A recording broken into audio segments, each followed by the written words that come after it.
A dark sound comes around the tavern. The whispers of the old gods are here. And as you can see by those eyeballs, it is Hearthstone related. It is a new expansion time. Welcome to FailCraft. I'm Hammeh. Hope you're well and good. In this quick video, we're going to be jumping on in and having a look at Whispers of the Old Gods. Very exciting. So the new Hearthstone expansion as of 11th of March has been announced. We're going to roughly take you through the theme, the cinematics on YouTube. Go have a look at that. We're going to have a look at the first 5 cards that have been announced, describe some of the new game mechanics, and then also talk about a few of the other things that are happening in Hearthstone over the next week or two, because there's a new patch coming. So before we jump into Whispers of the Old Gods, a quick summary of the news from the America's Winter Championship stream. We had Ben Brody, we had Yongwoo, and they went through a few of the other bits. There's going to be a patch next Monday, that Monday coming being I think the 14th of March. That is going to include such wonderful things as the new deck slots. They're going to be live. There's going to be a preview of the UI that will let you switch between Hearthstone's Wild and Standard modes. Remember, Standard is going to be the new rotated set without Curse of Naxxramas and Goblins vs. Gnomes. All Hearthstone competitive formats going forward will be in Standard. Wild, you can play anything you like, including old cards. So next Monday there's going to be a patch. You're going to get to see a few things like that. Hype for the new deck slots, hype for the UI. There's also going to be the deck recipes creator for those who are newer to the game. So some good stuff there. But you folks are very much here for Whispers of the Old Gods. So as we talk about the cards, 5 cards have been announced. There are going to be more cards announced over this weekend of the Hearthstone Championship. So do keep your eyes out for that. But the theme of Whisper of the Old Gods is thus. Nothing to do with coughs. So, the old gods, of course, in Warcraft lore are the things that created Deathwing. They're the sort of spirits that live shackled and enslaved within the bowels of the earth. Things like Seathorn. And they reach out, they work their influence through their cultists, through their practitioners. They can only exercise their influence through people in the world until maybe one day they get reborn again, they get broken out of their shackles, they burst free. So quite a cool, quite a sort of semi-dark expansion. So the idea of Whispers of the Old Gods as an expansion is you have cultists, you have minions, you have practitioners. These people are doing the will of the god in the world of Warcraft. And then suddenly that god is somehow able to spring free, and that god is represented by a card, and because of all of the work that their followers, their cultists, their practitioners, their people have been doing before then, the card kind of gets buffed in some way or another, which is really cool. So we'll go through some of the corrupted versions. The old gods have actually corrupted some existing characters, some existing cards. So of course we had the Antique Healbot. Card number 1 here is the corrupted Healbot. The Death Rattle does restores 8 health to the enemy hero for 5 mana. That is 6 attack and 6 health. What is pretty cool about this is that if you take a look at it, as was mentioned by Yongwoo on the stream, you can actually jump straight in and put that in something like an Orkney Priest deck. Instead of storing 8 health, you could use the Orkney Soul Priest to deal 8 damage. Suddenly, that card, it's 5 mana, 6 attack and 6 health, is not so bad after all.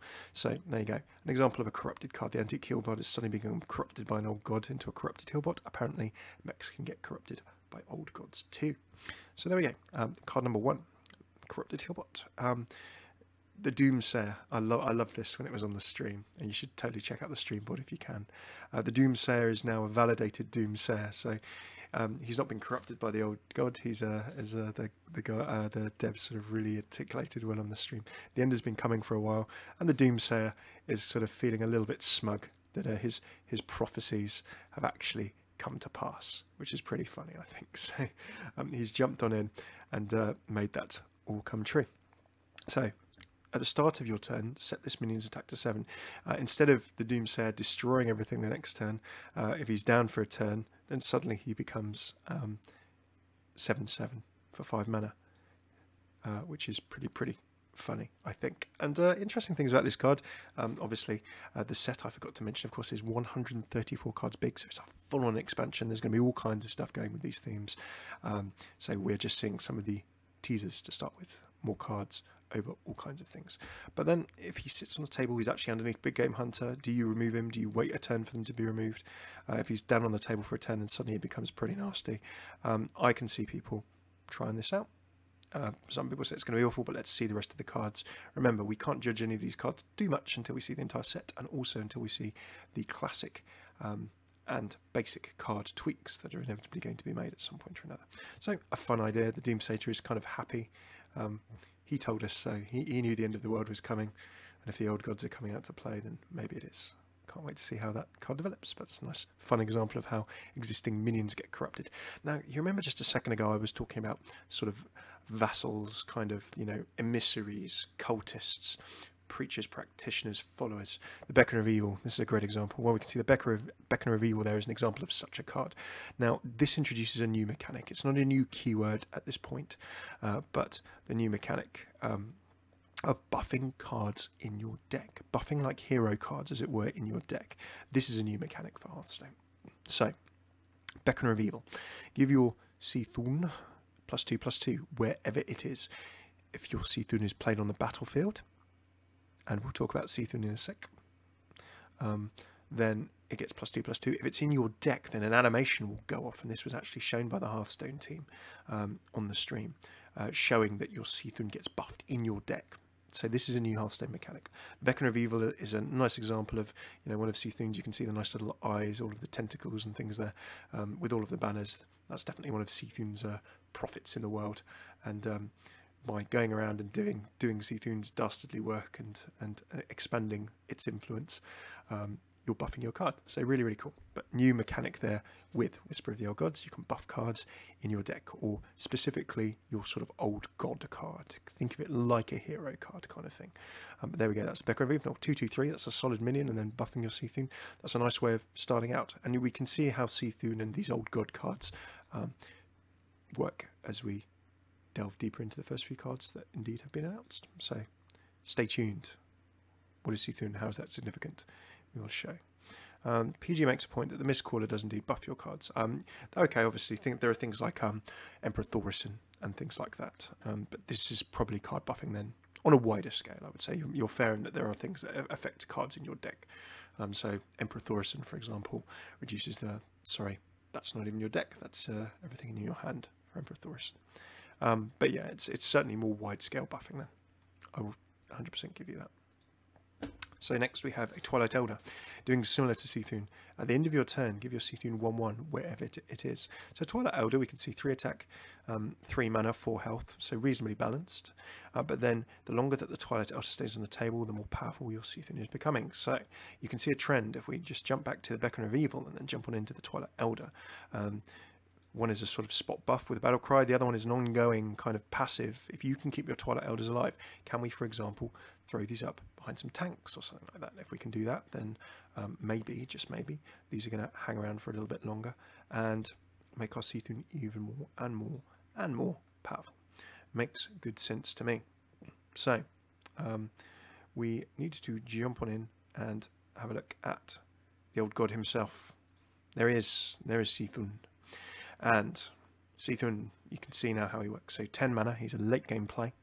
But when you do make that late game play, or if you've got some treats in store for you, you can see that Seathorn pretty much deals damage equal to this minion's attack randomly split among or more enemies. So on the stream we saw like a 12 damage, a 12 attack, 14 attack buff Seathorn. Apparently in playtesting it wasn't uncommon to get them that big or even larger by the time that the old god actually hit the table. So Seathorn is going to be played for 10. Can you play him for less than 10 mana? There's going to be Emperor Thaurissan and all kinds of madness. Innovates, druids. How can you get Seathorn or your old god on the table as quickly as possible? And how can you buff him and play him as quickly as possible? Indeed as well. So deal damage equal to this minion's attack randomly split amongst all enemies. So this is like Avenging Wrath. This is like the damage dealing card that comes from Archthief Rafam as well. Archthief Rafam as well. So you can see you've been buffing your Seathorn throughout the game. Can you get all of your buff cards down nice and early? Then when your old god hits the table, it does something horrific, and it's going to be a huge thing that can be killed. So is everyone going to pack Big Game Hunters? Is Big Game Hunter going to be tweaked to allow these old god cards to be a bit more rampant? The one thing that these old gods are is that if they're buffed beyond that, they're immediately very Big Game Hunter killable. Will everyone have to pick Big Game Hunter, or is Big Game Hunter going to be perhaps tweaked? So remember, of course, that with Whispers of the Old Gods and the advent of Standard and, of course, other modes, Standard and Wild, there's also going to be tweaks to the Basic and classic cards. So before you call these cards as OP, remember we've got 134 cards of expansion to see. But this at least shows how the mechanic could work. Play cards that buff your old god, play your old god as soon as you can. Your old god does something nasty and isn't a big threat on the table. So basically, that's a late game deck. So how can people win before then? How are, is this a swing of Hearthstone to the later game kind of meta? We're going to have to wait and see. So we've got 2 more cards to show you before the Whispers of the Old Goodness are done. One is one that's actually been found in the game, in the sort of website sort of style assets. People have been having a dig around the website assets, and you can go to the Battle.net page for Whispers of the Old Gods. And of course, the other thing that you can try to do is go and have a little look at, I think they said oldgods.com, but I don't think that's redirecting at the moment. So go and have a look at the corresponding Battle.net page. You can see all these cards. Remember that there's Sithun, Yogg-saron, Usarge, and N'Zoth, and each of them are going to have their own cult. So there are going to be at least 4 Old Gods cards, legendaries that we can see, are very much like Arthur and Sithun. But what we have here is actually, it looks like, I don't know if that's a Warlock border or a Shaman border, if someone has to look, but I think someone's found this in the website assets. So thanks very much to the Hearthstone Discord for showing that one off. But that seems to me to be Corrupted Hogger, or perhaps a Corrupted something else. I'd be interested to see which one it actually is. So, but that's definitely another new card we've got going. And you're going to have to forgive me because there was one poor card who has been missed off. I've missed him off. I feel a little bit bad about that. There they are. So there's the Polluted Hoarder. Polluted Hoarder is another example of one of the classic Hearthstone cards. He's got a little bit corrupted by the old gods along the way, so he's no longer a loot hoarder. For 2-1, he's a Polluted Hoarder, 4 attack, 2 health, kind of just like a doubled loot hoarder. But of course, you're still drawing that card as well. You can still do a bit more damage, get a little bit more involved in the game.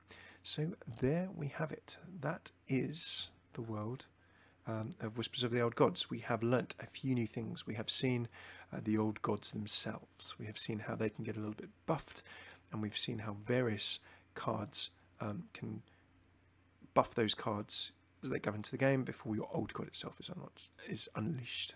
The old gods at the moment, if they're that expensive, are currently late game options, but if Sithun is a late game, maybe you have old gods that hit the table perhaps earlier in the game with other cards that revolve around them. We really don't know. However, what we do know is that there's going to be more cards announced over this weekend from the 12th and 13th of March. And then, of course, the expansion's release date, which I forgot to mention. It's late April or early May, folks. So at the very, very most, we probably only got sort of, I'd say, a month and a half, 2 months at the tops if it's early May to go. So that's really, really good news. We're not going to have long to wait. And over the next 6 weeks, streamers and YouTubers, as Hearthstone have always done, are going to be able to release and announce cards. And of course, Hearthstone are going to be releasing and announcing cards themselves as well. So from this weekend onwards, new cards are going to be released. We will be rounding these up in news videos and delivering to you in our places as well. So what do you think of Whispers of the Old Gods? Do you like the theme? Do you like the fact that these old gods are coming? What do you think of the mechanic of buffing your old god within your deck before you unleash it as well? Was that what you're looking forward to? Please do subscribe. Hit the link in the top left, you'll be able to subscribe to us, and in the top right is our news playlist where we're going to be adding new videos of new cards. I'm doing some analysis, and then we'll do one big analysis of the whole set as it's announced. So please do sub if you like this, do let us know what you think of the vid, how can I do things better, and please do maybe have a look at our playlist of news videos and other things to do with this. Oh God, we've actually got the cinematic up here as well, but you can always go to the Play Hearthstone YouTube as well. So thank you very, very much for tuning in. Hopefully catch you soon. Please do maybe join us on twitch.tv/FailCraft Casts. As you can see, this has been live streamed, and we always stream Monday, Wednesday and Friday, 7:30 PM UK time, as well as updating youtube.com/FailCraft Casts with a whole bunch of YouTube content. If you're there, please do comment below and let us know what you think. Last but not least, our Twitter @FailCraft Casts. We'll always tweet when we're going live there. There's a stream schedule pinned to the top, and you can always have a chat with us there as well. So thanks so much for tuning in. Hopefully catch you soon. Let us know what you think of the new expansion in the comments below. This has been FailCraft, and I've been Hammeh. Take it easy.